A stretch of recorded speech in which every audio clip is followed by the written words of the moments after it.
बहुत समय पहले की बात है। किसी गांव में एक गरीब ब्राह्मण रहता था। एक दिन उस ब्राह्मण के घर कुछ अतिथि आए। ब्राह्मण की स्थिति इतनी खराब थी कि उन अतिथियों को खिलाने के लिए घर में अनाज तक नहीं था। इस स्थिति को लेकर ही ब्राह्मण और उसकी पत्नी के बीच थोड़ी कहासुनी होने लगती है। ब्राह्मणी कहती है, तुम्हें पेट भरने योग्य अनाज कमाना भी नहीं आता है। इसी का नतीजा है कि आज घर में अतिथि आ खड़े हुए हैं और हमारे पास उन्हें खिलाने के लिए कुछ भी नहीं है। इस पर ब्राह्मण अपनी पत्नी से कहता है, कल मकर संक्रांति है। मैं कल भिक्षा लेने के लिए दूसरे गांव जाऊंगा। वहां एक ब्राह्मण ने मुझे आमंत्रित किया है। वह सूर्य देव की तृप्ति के लिए कुछ दान देना चाहता है। तब तक जो कुछ भी घर में है उसे आदर सत्कार के साथ अतिथियों के सामने रखो। ब्राह्मण की यह बात सुनकर ब्राह्मणी कहती है, तेरी पत्नी होकर मैंने कभी सुख नहीं भोगा है। न कभी खाने को मेवा मिष्ठान मिला, न ही ढंग के वस्त्र और आभूषण। आज तू कह रहा है कि जो भी घर में पड़ा हो वो अतिथियों के समक्ष रख दो। जब कुछ है ही नहीं तो मैं उनके सामने क्या रख दूं? पड़े हैं तो बस एक मुट्ठी तिल, तो क्या अतिथियों के सामने सूखे तिल रखना अच्छा लगेगा? पत्नी की यह बात सुनकर ब्राह्मण कहता है, ब्राह्मणी तुम्हें ऐसा बिल्कुल भी नहीं कहना चाहिए। कारण यह है कि इच्छा के अनुसार किसी भी मनुष्य को धन की प्राप्ति नहीं होती है। जरूरी है तो पेट भरना, और पेट भरने योग्य अनाज तो मैं ले ही आता हूँ। अधिक धन की चाहत अच्छी नहीं।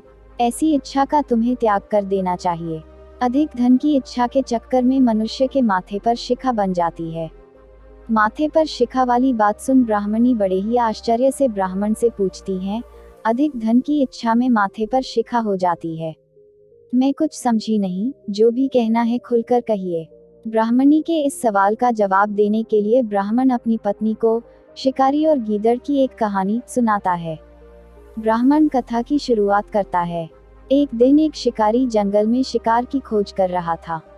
जंगल में कुछ दूर आगे बढ़ने के बाद शिकारी को एक काले रंग का पहाड़ जैसा विशाल सूअर दिखाई देता है। सूअर को देखते ही शिकारी अपना धनुष उठा लेता है और कमान खींचते हुए सूअर पर निशाना लगा देता है। कमान से निकला हुआ तीर तीव्र गति से सूअर को घायल कर देता है। घायल होने पर सूअर चिंघाड़ता हुआ शिकारी पर पलटवार कर देता है। सूअर के तीखे दांतों से शिकारी का पेट फट जाता है।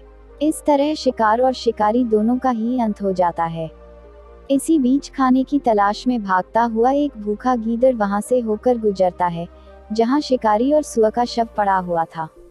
बिना मेहनत इतना सारा भोजन देख गीदड़ मन ही मन बहुत खुश होता है और मन ही मन सोचता है कि आज तो ईश्वर की बड़ी कृपा हुआ, जो इतना अच्छा और अधिक भोजन एक साथ मुझे मिला है। मैं इसे धीरे धीरे और आराम से खाऊंगा, ताकि लंबे समय तक मैं इसे उपयोग में लाऊंगा। इस तरह मैं इस भोजन के साथ लंबे समय तक अपनी भूख को शांत रख पाऊंगा। इन सभी बातों पर विचार करते हुए गीदड़ सबसे पहले छोटी छोटी चीजों को खाना शुरू करता है। तभी उसे शिकारी के मृत शरीर के पास धनुष पड़ा दिखता है।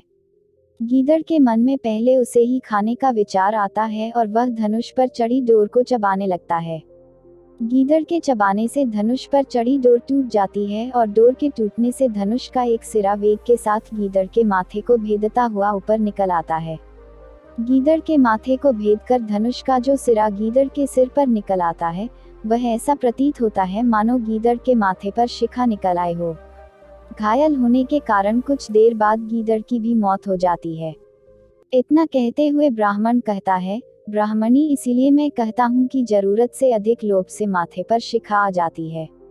यह कथा सुनने के बाद ब्राह्मणी कहती है, ठीक है, अगर ऐसी ही बात है तो घर में जो मुट्ठी भर तिल पड़े हैं उन्हीं को मैं अतिथियों को खिला देती हूँ। ब्राह्मणी की यह बात सुनकर ब्राह्मण संतुष्ट होता है और भिक्षा मांगने के लिए घर से बाहर निकल जाता है। वहीं ब्राह्मणी भी घर में पड़े तिल को धूप में सुखाने के लिए फैला देती है। तभी कहीं से एक कुत्ता आ जाता है और उन साफ तिलों पर पेशाब कर देता है, जिससे सभी तिल खराब हो जाते हैं। तिल के खराब हो जाने पर ब्राह्मणी काफी परेशान हो जाती है और सोचती है, यही तो तिल थे जिन्हें पका कर मैं अतिथियों को खिला सकती थी। अब मैं क्या करूं? काफी देर सोचने के बाद ब्राह्मणी को एक तरीका सूझा। उसने सोचा कि अगर वह गंदे तिलों के बदले साफ तिल देने की बात कहेगी तो कोई भी आसानी से मान जाएगा। साथ ही किसी को भी इन तिलों के खराब होने की बात पता नहीं चलेगी। इस विचार के साथ वह उन तिलों को लेकर घर घर घूमने लगी। ब्राह्मणी की यह बात सुनकर एक महिला वह तिल लेने के लिए तैयार हो गई, लेकिन उस महिला का पुत्र अर्थशास्त्र पढ़ा हुआ था। उसने अपनी माँ से कहा कि इन तिलों में जरूर कोई न कोई खोट होगी, वरना कौन साफ सुथरे तिलों को गंदे तिलों के बदले देने के लिए तैयार होगा। पुत्र की यह बात सुनकर महिला ने ब्राह्मणी के तिलों को लेने से मना कर दिया। हमें इस कहानी से सीख मिलती है कि हमारे पास जो भी होता है, हमें उसी में सुखी रहना चाहिए।